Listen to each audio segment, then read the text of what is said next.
Hello, hello. Just popping in here to say this is part 2 of a 2-part episode.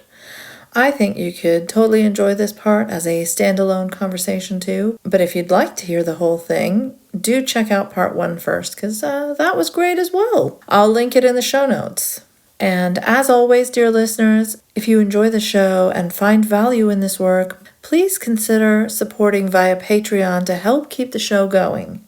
It is entirely listener funded, so it needs patrons to survive and thrive. Plus, every time someone signs up to my Patreon, an IDW fan sheds a tear. It's true. It has been confirmed. Which is such a fun bonus, right? But if you can't support via Patreon, please consider leaving a review on Apple Podcasts or Spotify.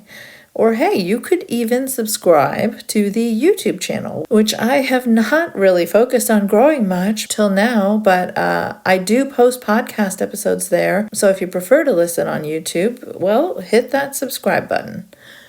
And now, the episode. Welcome to the Polite Conversations podcast,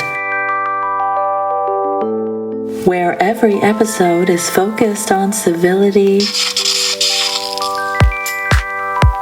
decorum, and good manners.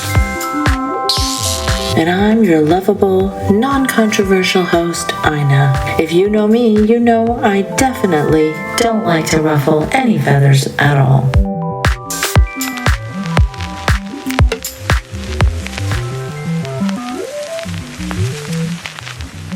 Settler colonial nations stick together, because if you undermine the foundation of Israel, you're undermining your own foundation. You've probably been following the news in Canada with the residential schools. Canada was founded on native genocide, as was the United States, as was Australia, as was New Zealand, as was South Africa.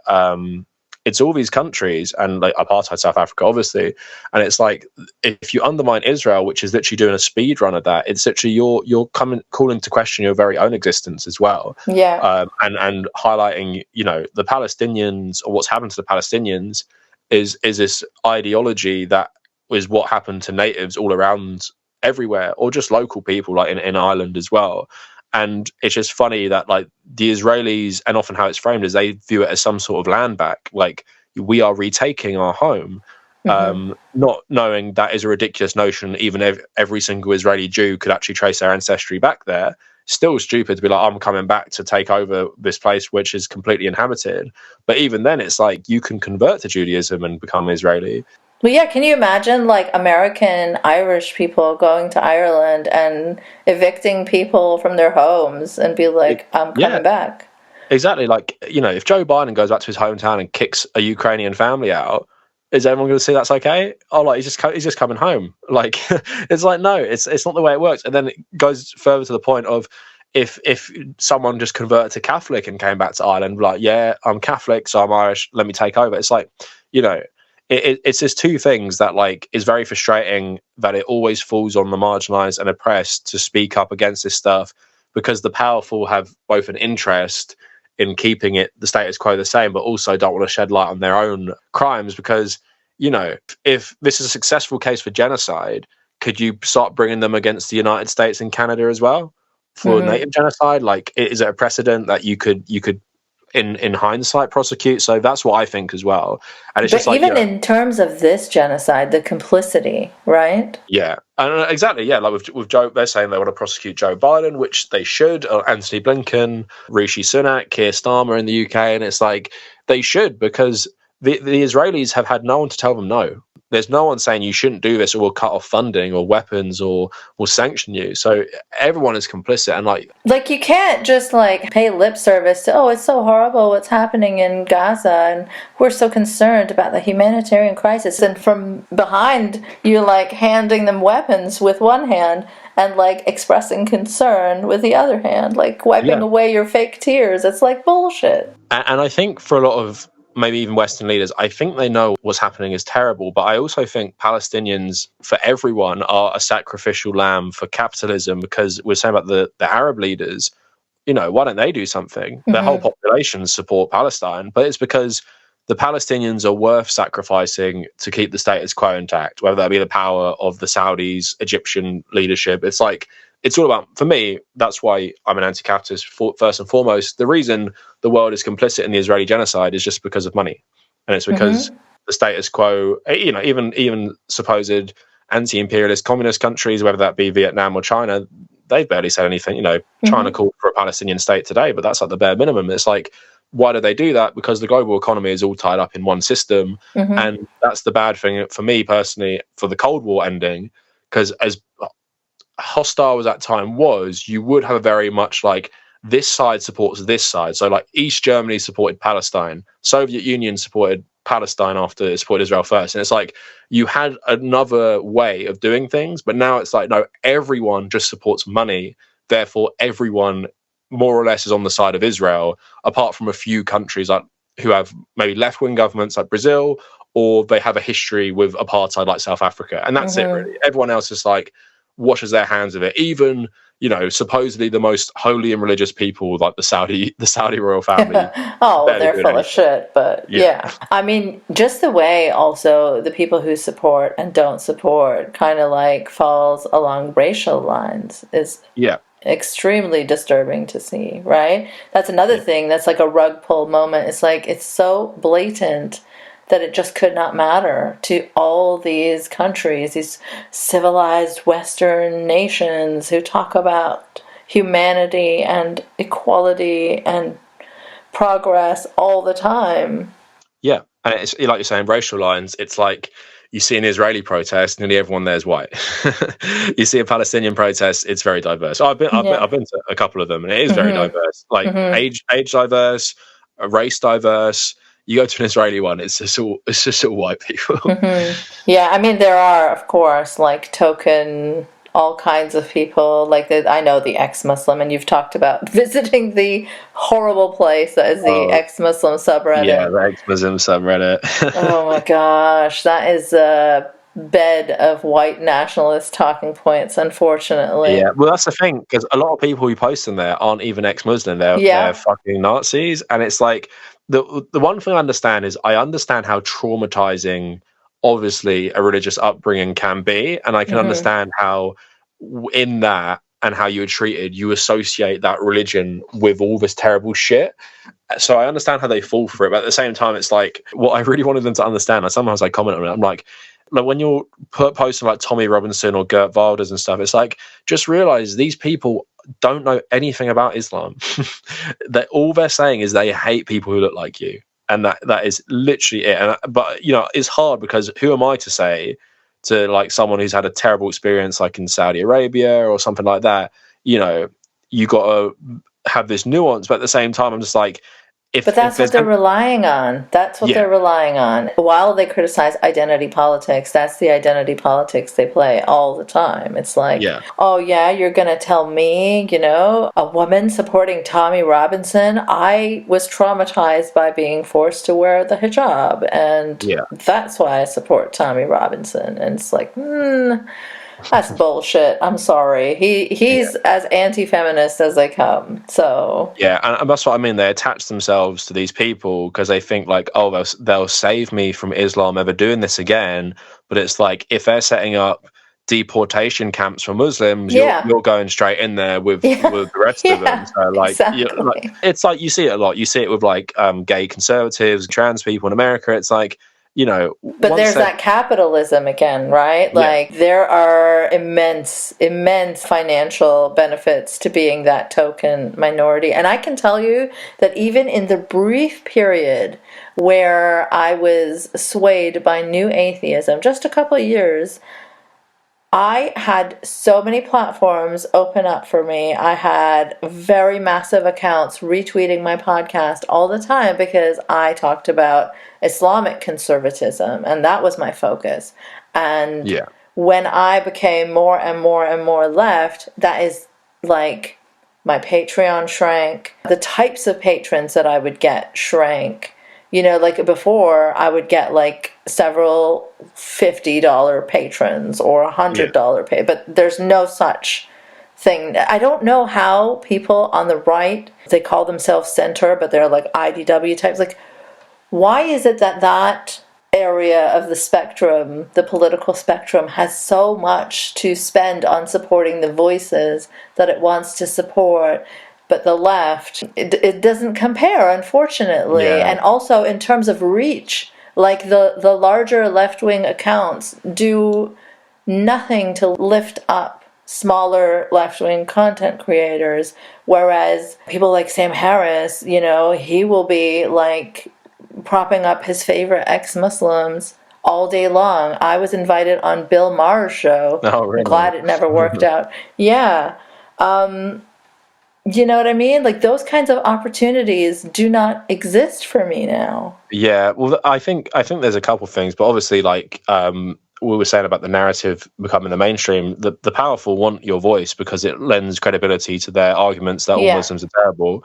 Where left-wing people it's more like community funded, isn't it? It's like just your average Joe giving you like a dollar or two. Like I normally I tell people to give me like $1 if you want to support my work, because I recognise that a lot of us, we're left-wing people or progressive because some of us have done well in the system or done okay, but it's more like realising like your common humanity, but that in that you're pushing back against the status quo that is very hostile. And it's and obviously we're starting from the point that everyone's brainwashed to think a certain way of like being more conservative or pro-genocide or pro-reactionary, and it takes like a long time to get away from that. The one thing I will say is that since I started on YouTube in 2017, left-wing content has become like way more popular, which is good to see. Very true. That's very true. I think the Trump era swayed the pendulum a little bit the other way in terms of popularity of left-wing content. Yeah, and I think the economic reality is finally set in for a lot of younger people of like, my parents had like single income house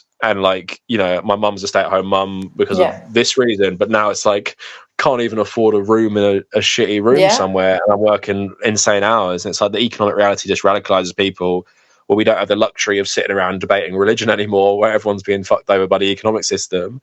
So I think a lot of people now, even with the Israel stuff, people realize that the powerlessness of your average person comes from the economic system as well, because a lot of countries, as bad as we're saying, like the UK, Canada are, at the very least, most people who have an opinion support a ceasefire. And it shows how out of touch the governments are that they and even political parties, they won't call for a ceasefire when their populations want one. And it's just like, to a lot of people, it's like you realize, and this even goes back to the point about how Muslims affect Western politics, is like you realize how powerless you are to affect change. And that's as like white middle class people, and I'm not talking about a poor Libyan refugee with no education and no job, which apparently is the scariest thing ever to someone like Douglas Murray. But it's not scary that like you have a whole system, especially in the UK, of people all go to the same school, all have families that go back to like 1200s of being like kings and like rulers and stuff. And it's like, no problem with that. It's the problem with a poor person who doesn't speak English coming here looking for a home. And that's why it's just like, for a lot of us, I think on the left, it's like, if you're a token, that is lucrative, but they'll turn on you one day. Yeah, it's not secure. Like we've been saying, like a Muslim is not a religious person to a lot of these people. It's a racial identity. Yeah, and they'll get you one day. Same with Dave Rubin. Well, they've come after him plenty of times. Yeah, for having children. They called him like a groomer and stuff. And then and with Sam Harris as well, when he didn't become a Trump supporter, they came after him as well, because it's like you carry war for the fascists. But if you don't support them, they're going to turn on you too. There isn't loyalty in that, I think, is the main thing. He likes to handpick his fascists. He doesn't like Trump because he's a stupid fascist, but he likes, people that are more obscure. Or like he used to retweet things like content that was like, Anne Marie Waters, like she's unhinged. I probably do, but I don't remember at this point. Well, she's like an Irish English, maybe. She like started a UK Pegida with Tommy Robinson. Oh, okay. But yeah, he that was the kind of people that he was supporting before they became more well known. I honestly think for him a lot of it is ego as well. He just thinks Trump's stupid. That's his disagreement. It's not that is the content of what he says is necessarily wrong for him. Yeah, well, I mean, he said on a few occasions that, look, I agree with about, I don't know, more than 50%, or maybe it was even 90%. I forget the number that he said, but it was alarmingly high. So I agree with this percent of his politics.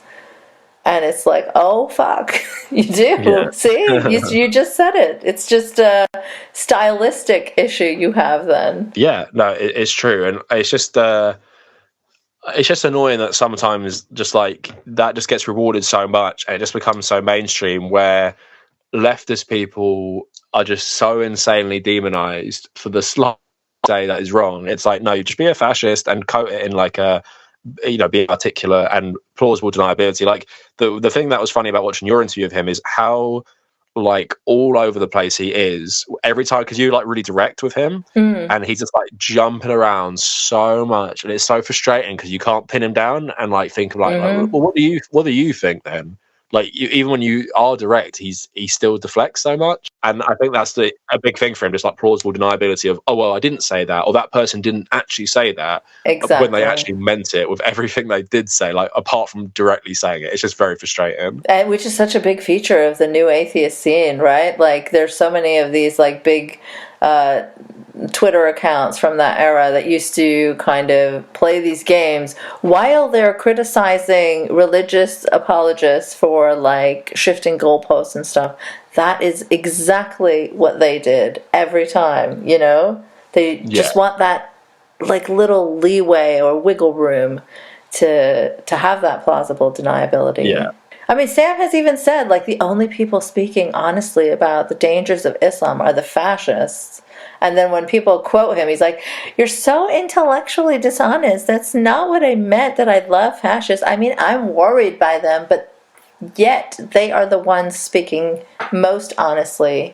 Yeah, well, he's just been radicalized into, like, Western chauvinism because it's like, I couldn't understand being just, like, someone in this economy like working like normal, having like, especially in like a globalized city like London, like your co-workers come from like every different background and thinking to yourself as you live in your like shitty one bed room shared in a house with like 6 other people for like £1,000 a month, like, oh shit, like what I got to really worry about is that Muslim takeover. It's just like so insane to me now. But that's what I mean, he's so divorced from any, like most of us now where the economy is so terrible. It's like no one is thinking about that, and that's why people like Trump don't even really speak about it, because no one like the refugee stuff for America. I think America's a good case study because it doesn't have the geographical thing. It's the one thing that was right about what Sam House was saying. You don't have that. I'm not saying it makes it any better, really, but like, you don't have that, so it's not at the forefront of politics, really. But it's kind of like people just don't give a shit because you want your life to be better, and you realize that. What I hope people realize more now is that, especially with Palestinians, you watch those videos and you can see yourself, like you can imagine yourself as a Palestinian. Yeah, it's so humanizing in terms of like, you can't imagine yourself as an Israeli soldier because they're so fucking terrible, right? Well, I'm sure some people can, but I mean, yeah, some people can, but it's like, for me, it's like, what the Israelis are doing is backfiring so much in that they're trying to depict the Palestinians as savages, but I think it's the completely wrong time to do that. Like, it's such a different time than it was like maybe 20 years ago. Is like, you watch those videos, you can talk to people from Palestine. Like my girlfriend interviewed someone actually in Gaza for an article the other day. It's wow. We don't rely on mainstream media for the information. Like, you can't control the narrative that all Palestinians are like Nazi Hamas supporters who want to kill Jews and stuff. It's like, no, we see the videos of children with the most terrible injuries or missing limbs, or just like, how many dead bodies have you seen on Twitter from Palestinians? And it's like, it's absolutely horrific. And it's like, we realize I think a lot of us realize is that we are more closer to being that than when we are being to, like, I don't know, some rich guy or part of this elite class in the UK politics. We're more closer to the Palestinians. We'll never reach that level probably, but it's like, that's where the solidarity should lie, just because these are normal people trying to live a normal life, and it's being made impossible for them through things outside of their control, which I think most people can relate to now. And the Palestinian desire, just, what always strikes me about watching these videos is like, completely contrast the narrative. These people just want to live a normal life. Like, a lot of them don't even think about like the wider they would just love God. Like, a lot of them would be happy enough, especially the young people, if Gaza was just free. They're not even talking about like reclaiming, 1948 borders and stuff. They just, I don't know if you saw that video of the ceasefire and the drone stopped flying. That kid was like really happy, or they went to the beach and stuff. And it's like heartbreaking. It's terrible. But then you relate to that because it's like they just want to live a normal life in peace, like most of us do. And for left wing or like just general people in Western society, it's a lot more of the first world problem in that we're thinking about our economic conditions, but it's like a similar sentiment where Israelis like, no, we want to conquer and kill so we can build like luxury beach resorts on that beach. And it's like for like some religious reason as well, we need to reclaim the whole of historic Judea and Israel to fulfill some sort of fucking biblical prophecy. So like that's the one thing that is, it's terrible it's happening, but I'm glad it's happening in this era and not like, imagine if this was happening 20 years ago. Well, we would be like blind to a lot of the realities, right? And that's the thing, is that mainstream media can't really gatekeep as much as they try by suppressing these stories or using really weird exonerative sentences to like died when they've been shot in the head by or something. We can all see now on our smartphones like daily, multiple times a day, what's happening. And even if they don't like air, like say South Africa in the court, I don't know how true that is, but I saw people saying that certain channels didn't air it and they aired the Israeli defense. Yeah, they barely covered it. Like, because I remember I was listening to the news in the UK. It was like the 5th story when South Africa were doing it. And then it was the first or second story when Israel were defending themselves, and it had an Israeli spokesman on the radio. Like, this is like breaking news, which is like 2 minutes long at the hour on the radio. So it was like clearly an editorial decision because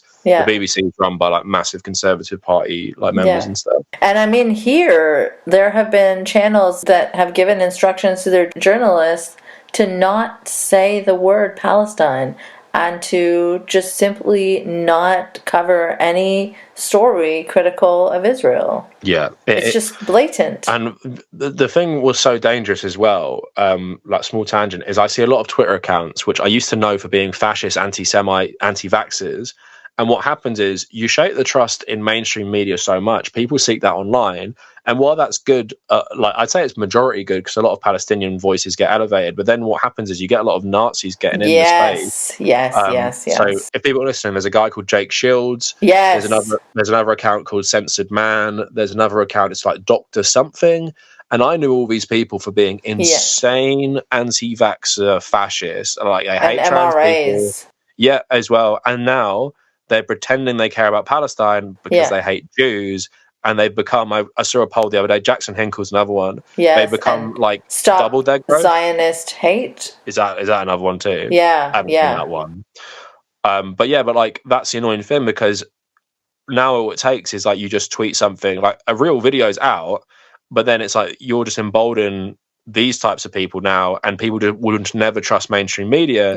But the thing is, I don't trust mainstream media, but you have to have a bit of nuance in that you realize the confines of what they're operating in for some things and how they're bought by the capitalist class. But it's like, it doesn't mean I read something on the news and I say it's fake. It's just like you were saying, editorialized.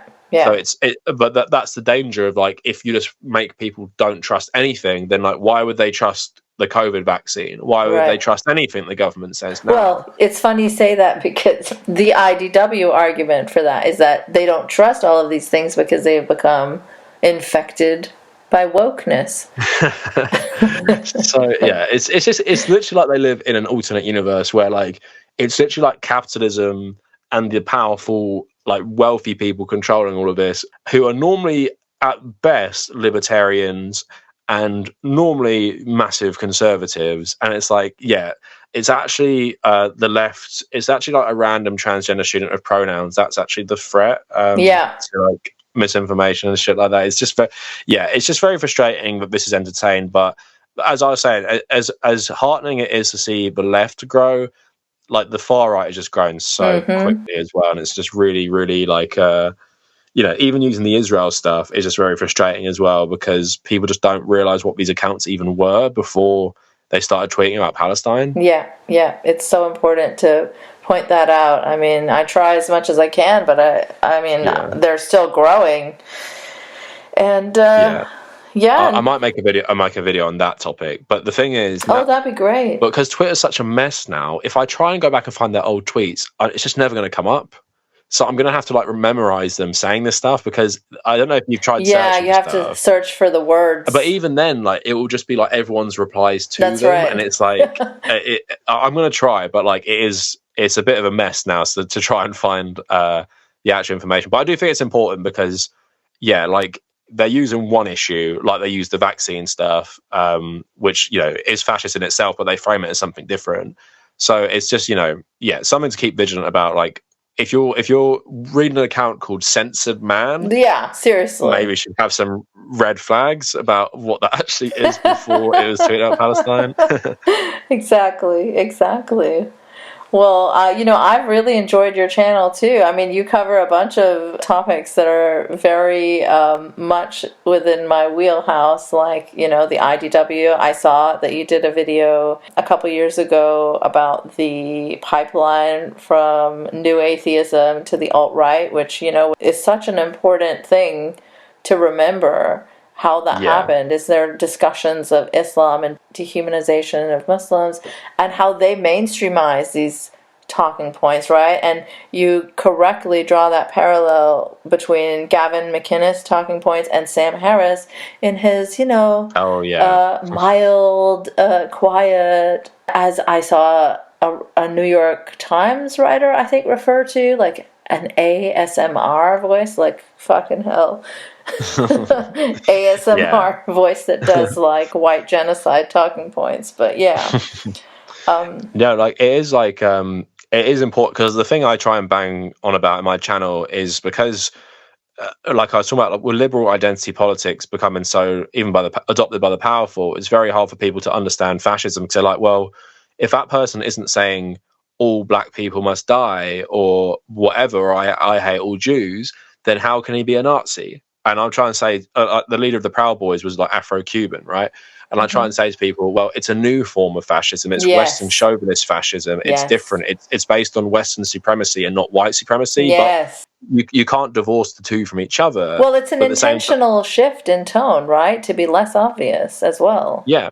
Well, it's like Rishi Sunak, being the prime minister.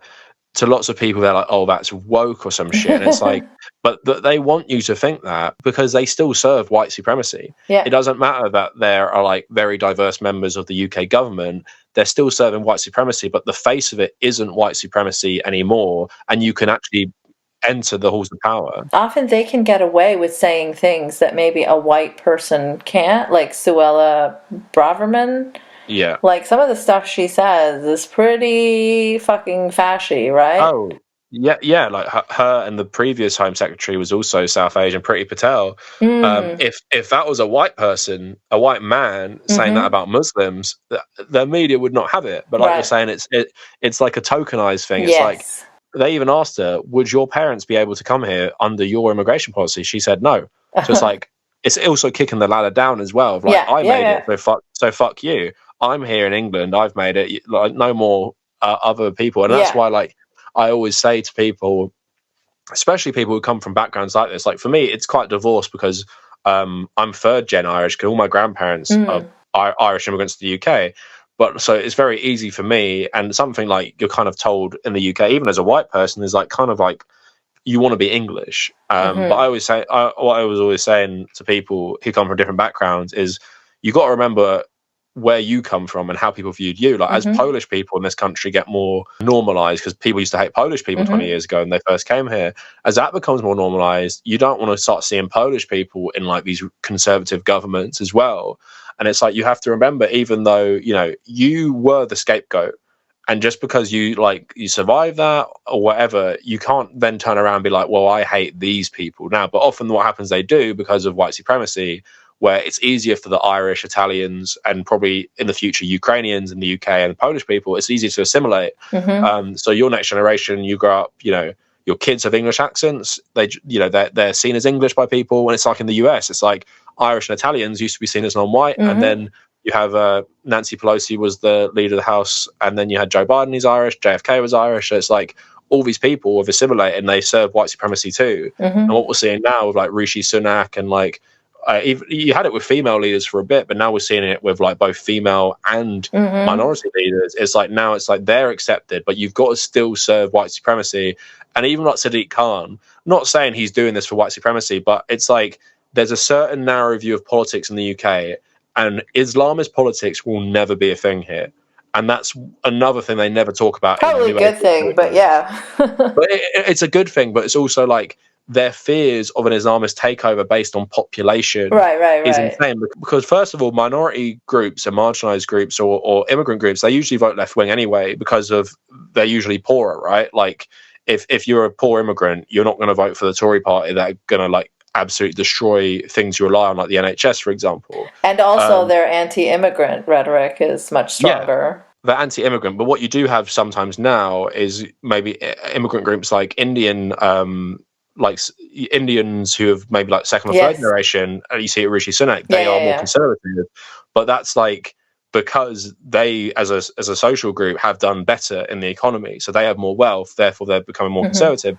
But like, especially with the systems of like I said, white supremacy, you're always going to have to conform to the UK politics standards, which Sadiq Khan does. Not saying he's an Islamist, but like he had to fit a narrow view to become mayor of London. Even being more radical, he would have been ostracized as well. And Rishi Sunak, he has no ideology. His ideology is money and doing what everyone else says is good for that, right? He's a hedge fund manager.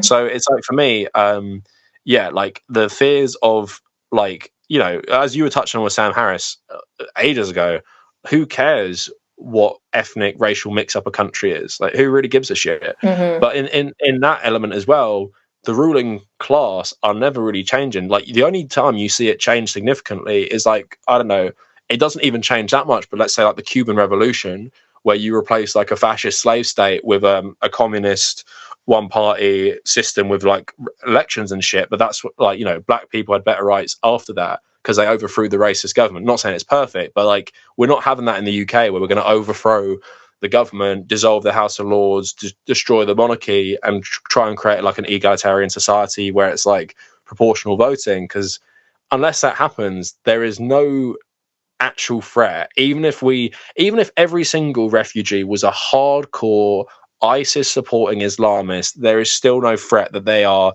going to take over the politics of the United Kingdom. I know, like, societally, that's whatever, but like we're saying, even then, in terms of voting, that would be awful. But yeah, but how many Islamists live in the UK that probably don't vote Conservative? As well. Is like my point is like in terms of economic and material needs will always, and like we're saying, a lot. This is like a very like strong example, but as we're saying, a lot of people who are religious, even in Conservative, they don't even think about it. So they just vote like, oh, this person says, well, keep the NHS. I need the NHS. I will vote for that. Like, I don't care that they support gay rights because I care about the NHS more than gay rights, right? Like that is literally just politics for people. And also, like, you have like that representation sometimes as well of like Sadiq Khan. So even he'll get voted in by people who probably don't agree with his politics.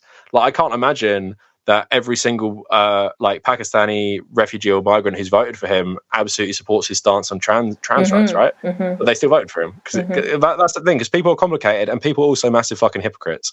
Which, you know, like you were saying, jihadi robot stereotype that Douglas Murray and Sam Harris perpetuate is just something that just does not exist. And also, the people who actually the main exporters of that terrorism are rich Saudis. So, like, if it's actually threatened by Islamists, I'm more threatened by powerful Islamists who run Saudi Arabia, one of the world's biggest economies, than I am a refugee from Pakistan. I don't really give a shit what he believes, to be honest. So yeah, like, it's just like, that's what I mean with why I swapped atheism for capitalism, is like the class analysis is just so much more important. Even in a time of relative economic, let's say it's not terrible like it was when I switched to being anti-capitalist, but now it's just so much more important because, like you're saying, and like I saying with Palestine, it's just all about common humanity. And also, with one more thing I want to say on this is like, they say like Palestinians don't support gay rights and stuff. And do people ever think that could be due to being bombed 24/7, not having good schools, and not having a good economic situation? Like, do you not think that factors in to why Europe might be better on these things than other countries? Could be we have economic development, which has also helped lead to political freedom. So that's one thing people don't understand. Or like the only other one is culturally, like you're from Pakistan. Pakistan has very specific views on trans people, which is interesting, but it's like a very cultural thing. Yeah, it's complicated. Like, I won't say that society isn't transphobic there, but in some ways they have been ahead of the West even. Like, I think it was like a decade ago at least. I could be wrong about the exact year, but it was several years ago that they made it easier for people to have like a gender neutral or like identify as a third gender on their government ID card.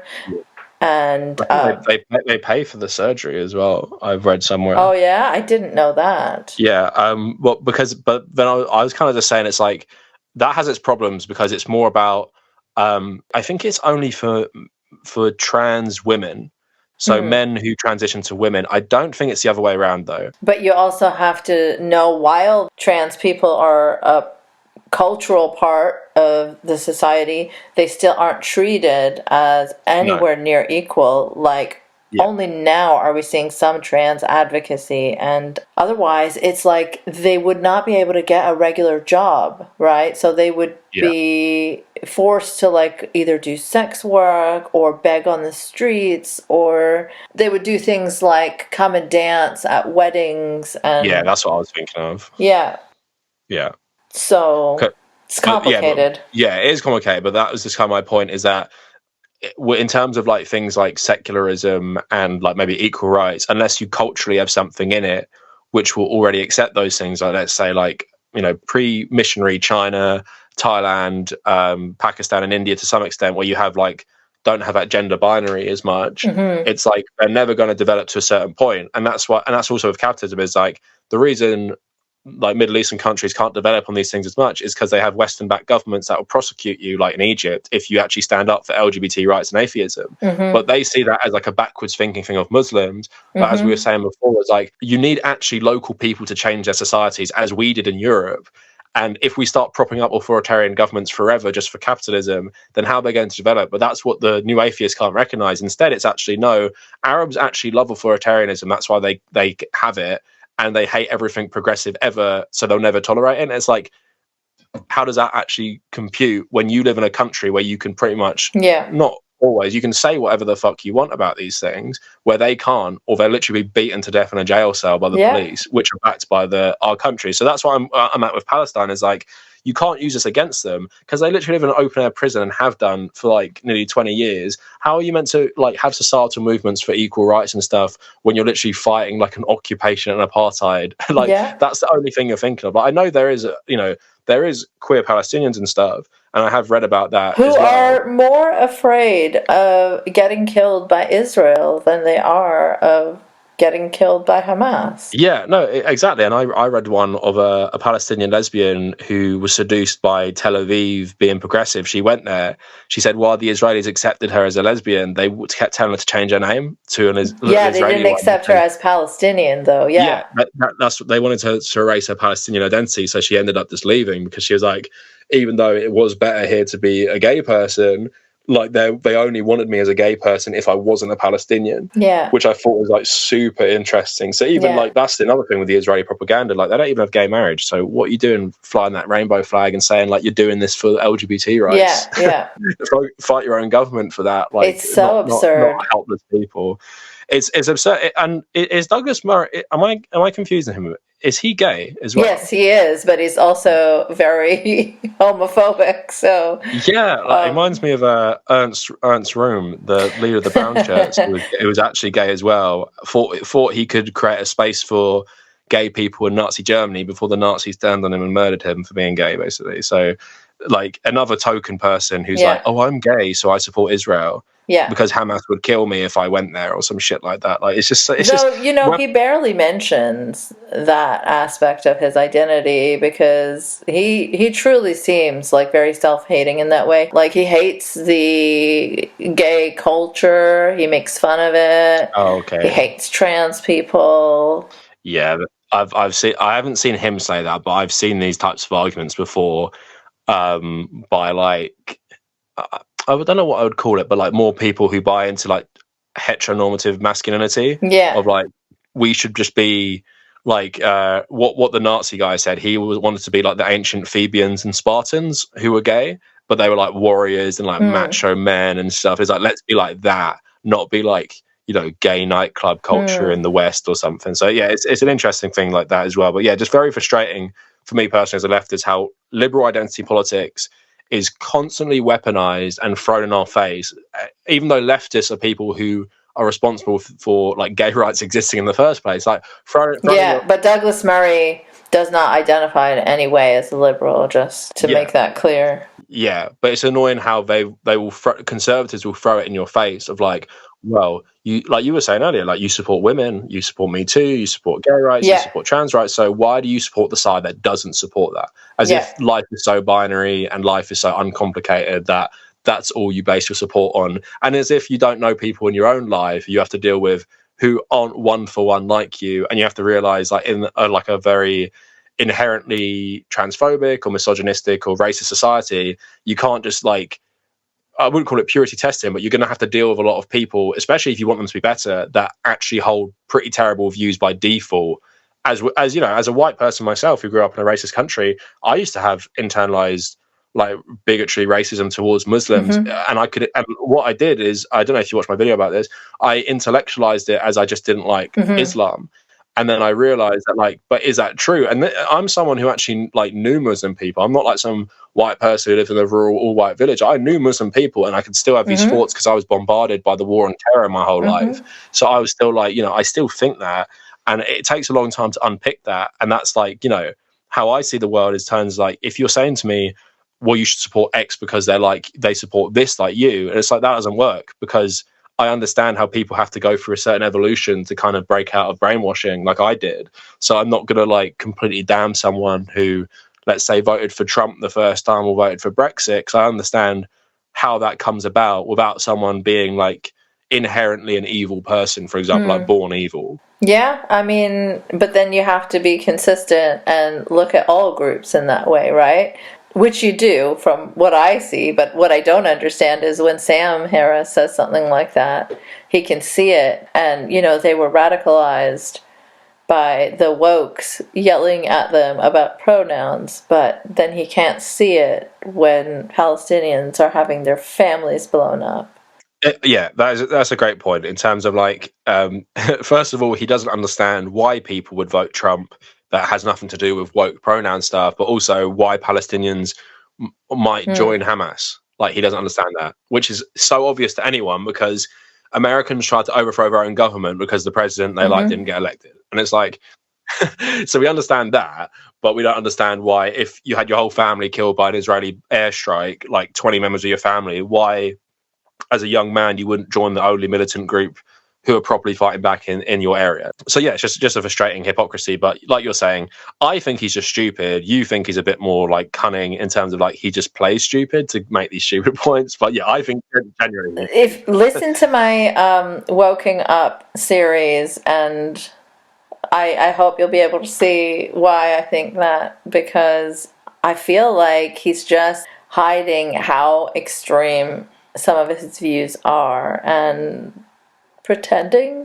Yeah, I need to I listened to the first two. I need to finish them all, but yeah, because I think we differ on that. I think he's genuinely an idiot. I mean, why do you think he's just stupid? Like, sure, he is stupid, but why just stupid and also not malicious and deliberate?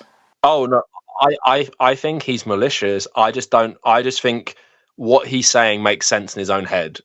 I don't think he thinks he's making no sense and he's trying to win like a broader battle of ideas, so he plays dumb. I just think, especially, I think Jordan Peterson's a good reference of someone who talks about stuff he doesn't understand and then ends up parroting very, very fascist things because they have no understanding of what they're saying.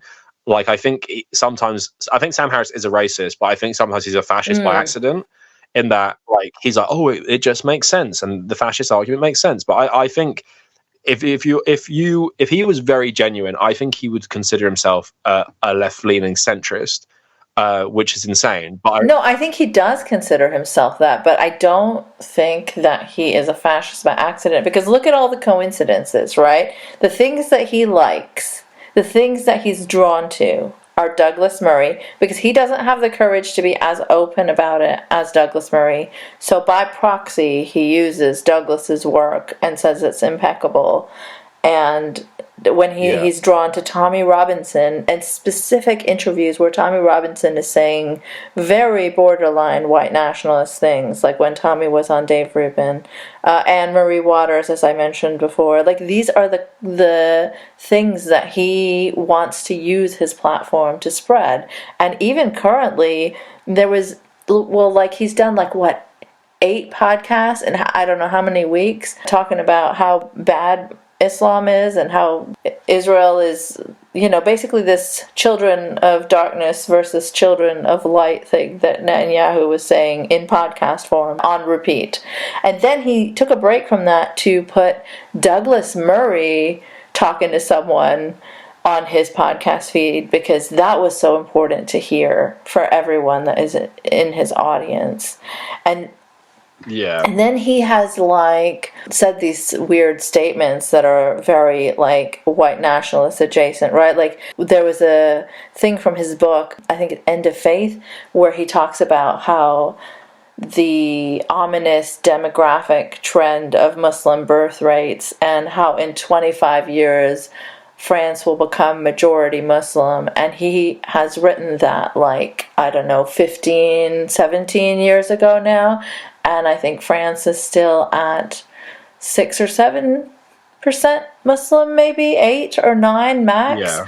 But it's definitely not majority Muslim. And he talks about things like, brown men raping white women. Like all of these. Do you really think that all of these are by accident? So what I meant, I guess, by accident in terms of so I think Douglas Murray is no, I am just unapologetically a fascist, right? This is what I believe.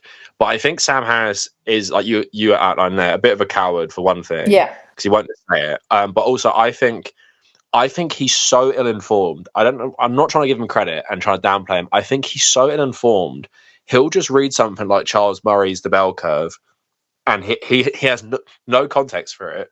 And he just thinks, oh my God, this guy was onto something, because he doesn't know anything about what this guy's talking about, right? So he just reads the Bell Curve. He's heard it's bad. And then he thinks, oh shit, there is a link between race and IQ, right? I know you have to be insanely racist to think that. But I genuinely think he's never read a counter argument to that. But he has. He's had detailed conversations with people and counter argument to that. No, I mean, afterwards he does, but I think he gets into it, and then he has a conversation with Charles Murray, and he's racist anyway. Then he believes him, and then he'll start defending him all the time, right? I think that's what I mean in terms of how sometimes you just know something. I don't know. Where I'm coming at it from is, his obviously End of Faith, and I think he reads the Quran, and for him that's good enough, is what I'm talking about. He's never read about Islamic literature, about maybe history or how the Quran was formed, or the formation of Islam. I don't think he knows anything about religious history, for one thing, right? So he reads the Quran, he sees ISIS, he ties that together. He reads Charles Murray, he sees which he's talked about as well. He sees poverty in the United States, which is racially disproportionate, and then he makes that link. Oh, it must be an IQ thing, right? Because how are Asians successful and not black people or whatever? That's how he rationalizes it. So why I say fascist by accident is I think an actual fascist, and at the end of the day, it doesn't actually matter, does it?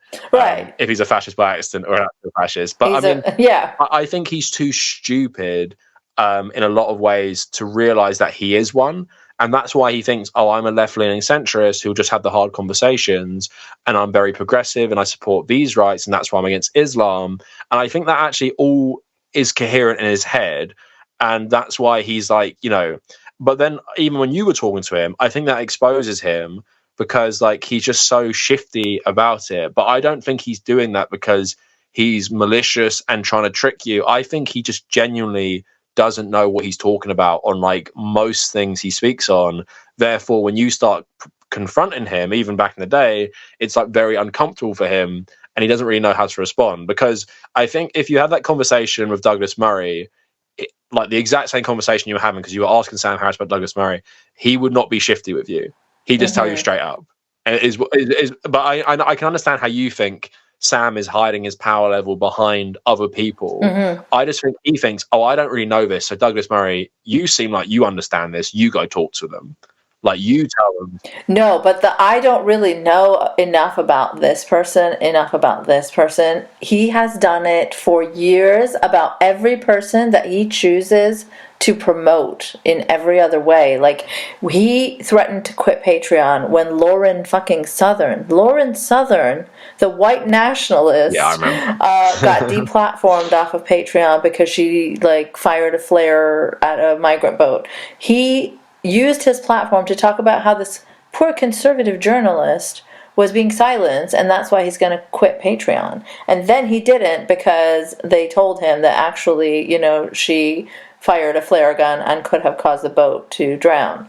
So that seemed okay, acceptable to him. But he never did an episode to retract that, she was just a conservative journalist who was being silenced. He just, didn't leave Patreon. So that's like how I think that's how we can both see it different ways. So that's, to me, that's like, he didn't know that she did that, so he just quickly goes on like, oh, they're trying to silence this journalist because she's anti-Islam, right? So that's what, in my head, I think he didn't even know it, so he's so reactionary. But then someone said, oh, well, she actually did shoot this flare at like a refugee boat, and he's like, oh, okay, then like maybe I can justify like going back on that. But I get what you're saying as well, how he can be like the puppet master of, I have to keep this image of rational centrist, therefore conservative bigot, you come and talk about immigration, demographics, other person come talk about women's rights. All the worst people. Who are the people that he loves to hear on race? They are the Quillette writers that are non-white and will say the most racist things that he can hide behind. Yeah, and I didn't know who these people were, but he brought up like black people in your one. I didn't know who these were, but he was like, I could get this person on and talk to them about. So I'm willing to believe your argument. I'm actually open to being convinced. But I think it's just because of my experience. Like, you should send me something afterwards, because I'm open to being convinced he actually is like far right and likes to hide rather than is just an idiot. But then for me, it was just, I always just found him like even old debates he'd used to do, he had this like little thing about how if you had like an island of people who'd never interacted with the world and gave them the Quran, you'd come back and they all live in like ISIS, you wouldn't be surprised. And it was like for me, I was like, holy shit, that's such a stupid argument. It's very stupid, because just look at the state of the world, right? British Islam is so different from Canadian Islam and American Islam, and just that alone should debunk that nonsense. Saudi Islam is different, and it's trying to take over all the other versions of Islam because of its economic power, but that just shows how many different variations there are. South Asian Islam historically has been so influenced by its proximity to Hinduism, but now that is changing. But anyways. Same with Southeast Asian and Buddhism and Islam and stuff. It's like, but that's what I mean. It's like, that's for him why he's so stupid, because as we've been talking about this whole podcast, is how that island would develop would be based on how much food they have, like their material conditions being met. If it was very impoverished and people were starving to death all the time, no one has time to be reading and interpreting Islam. They're going out hunting. Exactly, like it'd be completely different based on how abundant the resources were there. And maybe you could get ISIS based on certain things, but maybe you could also get something where people give zero shits about the religion apart from believing there is an afterlife and a God, right? So it's like, for him, that's why I always just I just find him so, like, a lot of fascists that I cover like are so unhinged about what they believe, and there's always like a through line, like Jordan Peterson being like this insane anti-left. But this is why Sam Harris, and I choose him very specifically because he is so insidious. He fools a lot of people. Like, I mean, he is stupid. I agree with you on that. But I think in a way it's that stupidity that drives his inner fasciness, you know?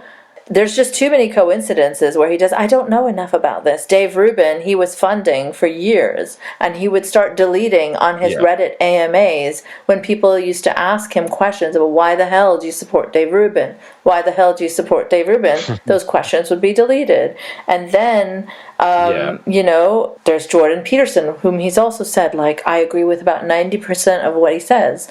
And, like, you know, Jordan Peterson is a deranged fascist. I don't know how you can call yourself rational and say that you agree with, like, even 30% of what he says.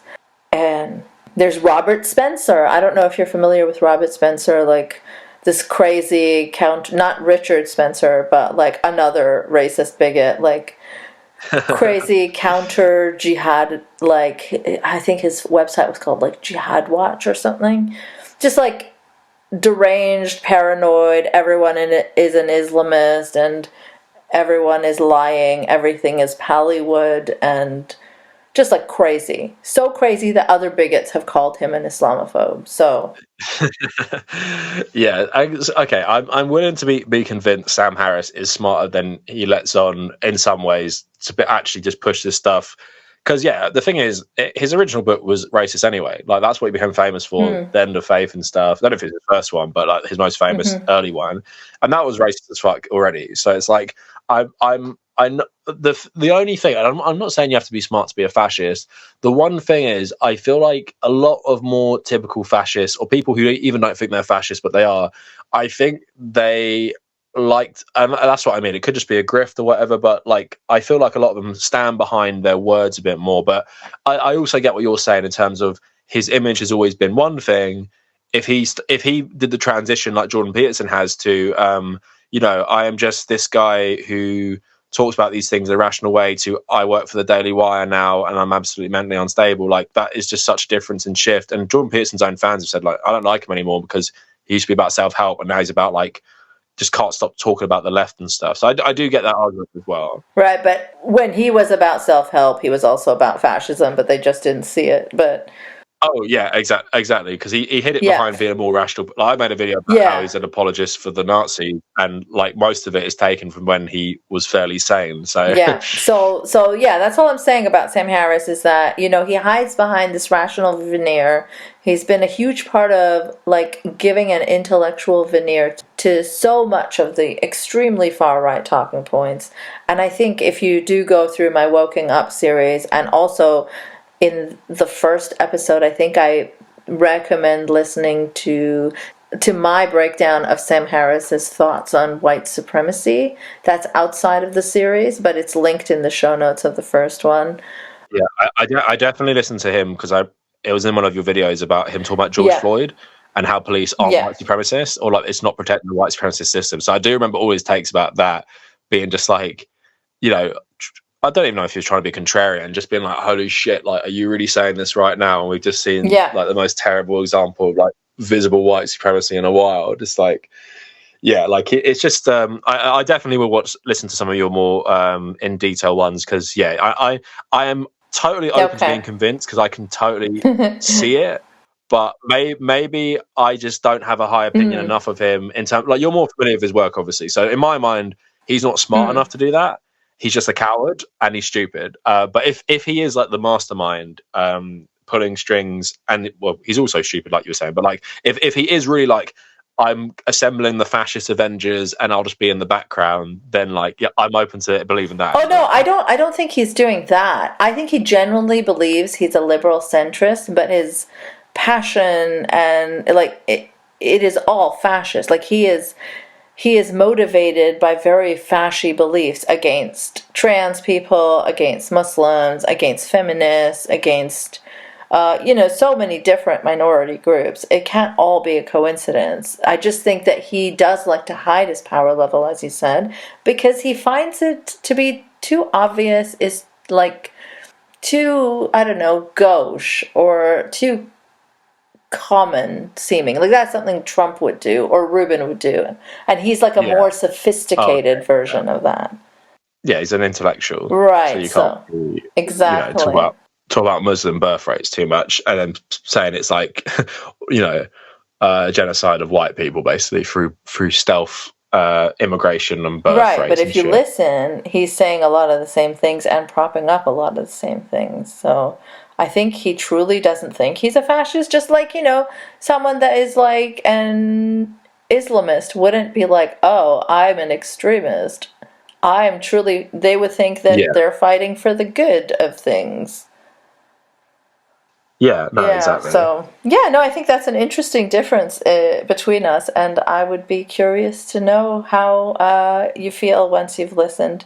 But yeah, I've so appreciated your channel because it's one of a few that I watch these days. You cover the IDF propaganda so well, and you've been doing it for a couple of years now, which is awesome. I think not as long as you, but still quite long. 2017 I started. You started with it 20? Oh no, I mean specifically talking about Israel. I used to hesitate to say anything, to be honest, because as you said, I did not want to be tarred with the accusation of anti-Semitism. Like, that's horrible. I absolutely don't want to be called anti-Semitic, and I don't want to be perceived as that, because I truly think that's an awful thing.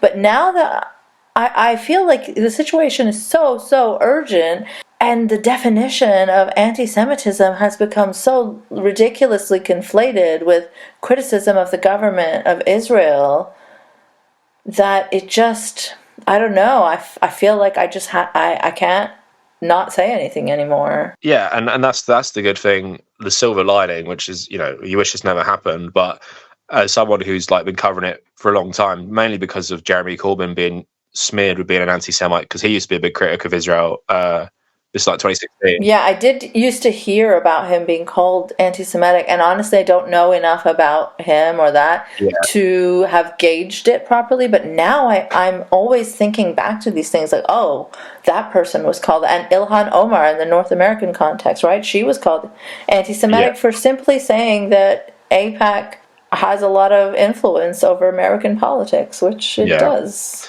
I mean, and that's what I guess the whole theme of the video has been, is like weaponizing anti-racism, weaponizing progressive values against people who do believe in them to shut them up, basically. And then with the anti-Semitism, it's just, for me, the only thing is, I used to, the actual like construct of Israel, I didn't used to focus on as much. I used to just mainly focus on like the actions, but I think now is the time to like, I've been pretty strong about it for a while, but I used to be more like, I got to get people on my side, and I'll focus on the atrocities more than like the actual like concept of the nation. But now I'm a bit more like, let's just talk about all of it now, because it's the time to reassess, like, because everyone's getting a first very intimate view into what this country is. People walking around with guns all the time, people posting TikToks of them destroying Palestinian homes and laughing about it. Most of the country thinking that Israel haven't gone far enough, and it's like, what is even happening to this country right now? It's like, some of your audience might know this is a film called Starship Troopers, which seems to have been made about Israel, which it wasn't, but it's like a fascist militarized society. And it's like, it's just like yourself, it's good you feel confident to talk about these things. But that's the bad thing that Israel have done. They don't realize they've shown the world their true face, and even people who might have given them a bit of leeway before, or maybe not has been as harsh, is like, well, how the fuck can I stay silent when I'm watching this on my social media feed every single day? Yeah, I think being from a Muslim background, you're automatically more careful about being perceived as having this hatred for Jewish people, and absolutely that is not something that I think I have a problem with. I mean, I find it concerning when there is anti-Semitism, and I call that out, and I use my platform to call that out. But I just don't think that criticism of the government of Israel or IDF is anti-Semitic, and and also, when you come from a left-wing point of view, so much of the right-wing stuff is literally textbook anti-Semitism, and they're some of the biggest supporters of Israel as well. So like, even a lot of the vaccine stuff, we saw that stuff in the tunnels of that synagogue in New York. People who support Israel in my feed, like, they're talking about like baby sacrifices and like really, really anti-Semitic stuff. I couldn't believe it. But I'm just like, that is real anti-Semitism. Anti-Semitism isn't that oh, I do not agree with genocide, and using your ethnicity or religion to justify it does not work. But again, or chanting from the river to the sea, or and that's why, like, you know, for me, as someone who's gone from being a liberal to being a leftist, it's just like you can see it so plainly how your own values, which I do have, you know, I'm a massive fight against anti-Semitism. I've made so many videos on this sort of thing. You just don't let it shut you up, because you know you're on the right side of history for this stuff. And but that's the thing why I want to make a video about some of these Twitter accounts, because I think that'd be great. I just think they're tricking a lot of people into following them, and it's not people's fault, because I just looked at one before we came on and I was like, they're just tweeting out videos from like journalists there, but it's obviously, especially with Elon's new monetization system, it's also for money as well. But no, I really appreciate you having me on, and I just really enjoyed this chat. Oh, it's been an absolute blast chatting with you, and it's been great checking out your channel, and I appreciate that you cover like a wide range of topics, like from passport bros. I found that one really fascinating. I'm trying to it is fucking weird how much I switch it up. It's great, like talking about something. I do enjoy it, to be fair, but thanks for the nice words, because sometimes talking about terrible shit all the time is really hard, and I'm sure you'll relate to that as well. And sometimes I'm not saying that passport bros aren't terrible themselves, but I mean, it's a bit more humour to it, because it's just so insanely delusional, even though I am dealing with racism there as well. I found it really funny. They call themselves sexpats. No, that I was calling them that. That's what they are, but they rebranded it as passport bros. Okay. Sexpat is like, you know, you see it everywhere, but when I went to Thailand and Vietnam, it's just, you know, you see very old men with younger women, and it's like, and obviously rightly so, there's a bit of a stigma attached to that, because it's all about like economic conditions a lot of the time.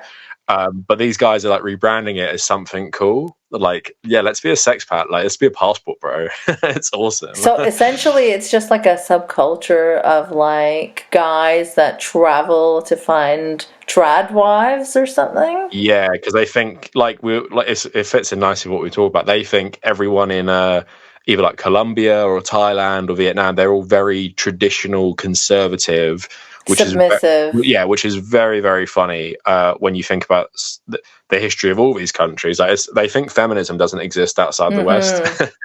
like Colombian feminism is like, that's never existed. Of course it has. It's like it's literally a country that had like a Maoist guerrilla insurgency for like 50 years. It's like but obviously, because it's all like we're talking about with this stuff, it's all just racism of like, oh, Asian women subservient and will love Western man, therefore I'll go to Thailand and get myself a Thai bride. But obviously it goes well, it's old as hell, like that sort of mindset, but it's just funny to see it on a Reddit page.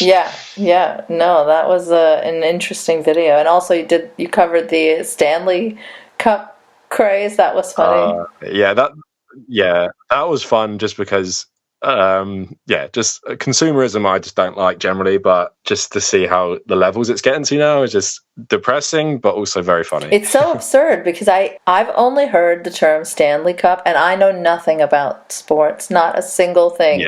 But I've only heard it in terms of, I think it's hockey, right? Hockey? It's ice hockey. That's how that's the only thing I knew it from as well, and I don't even follow hockey, so so I didn't know what it was, and then I started seeing all these videos about this like giant, like just a cup with a straw. And like, I didn't understand why. Like, some people were auctioning them off on eBay for like $1,000. It's just, I just don't. But that's why I try to, even though I treated it a bit more as like a humorous thing, I tried to delve into why people get so obsessed about so much stupid shit these days. I mean, I might have been reaching a bit talking about like capitalist alienation and stuff, but I do think it fits to some degree, like for some people, because it's just, like you said, it's absurd. It's a cup with a straw, and people buying like 20 of them, they're like $50 each or something. Yeah, it seems so inconvenient because of how large and heavy that would be to carry around. Yeah. Exactly. Like I read a blog, a British woman, she was like bringing it around with her for a week. She got a flight. She said it was the size of the plane window. It's like, who the hell needs that? Oh God. I think it must be like 2 liters at least. It's so crazy. Awful. All right. Well, thank you so much. Did you want to I mean, everyone should go check out your channel. We've talked about some of the fun recent videos you've done, but there's a lot more, like on new atheism and IDF TikToks and stuff that people... I just say if you come to my channel, I mean, if you made it this far, you're probably interested in the Israel stuff. So just type in Kavernacle Israel, but also my latest video has been covering it. And if you care about the new atheism stuff in particular, I just say Kavernacle New Atheist. And it's as you probably realize, it's covered over a couple years, not so much these days, but last 4 years or so, I definitely have been talking about it. So yeah, if you're interested, just go have a look at that, and just Kavernacle or is my username on absolutely everything. So if you type that in on whatever platform, it will come up. And yeah, that's it really. Thank you so much for having me on. I really enjoyed the conversation, and I always enjoy talking to people about these things just because it makes me feel like not crazy. I don't know about you. In my real life, sometimes I talk to people about this stuff and I'm like, you think I'm insane, don't you? I hear you. When you get very online, like, I mean, my friends in real life don't know any of these people. They don't know Jordan Peterson. They don't know. Same. So, it is nice to talk to someone about these very specific topics. And I know. Yeah, have a good rest of your week. You too. Bye-bye. All right, bye-bye. Thanks for listening. If you enjoyed this episode and would like to support it, there are several ways you can do that. You can share it online, talk about what you just heard. You can leave a 5-star review to help others find it too. And you can also subscribe via patreon.com/nice mangoes. No E in mangoes. If you'd like to follow me on Twitter before it's completely wrecked, you'll find me at Nice Mangoes. Again, no E in mangoes.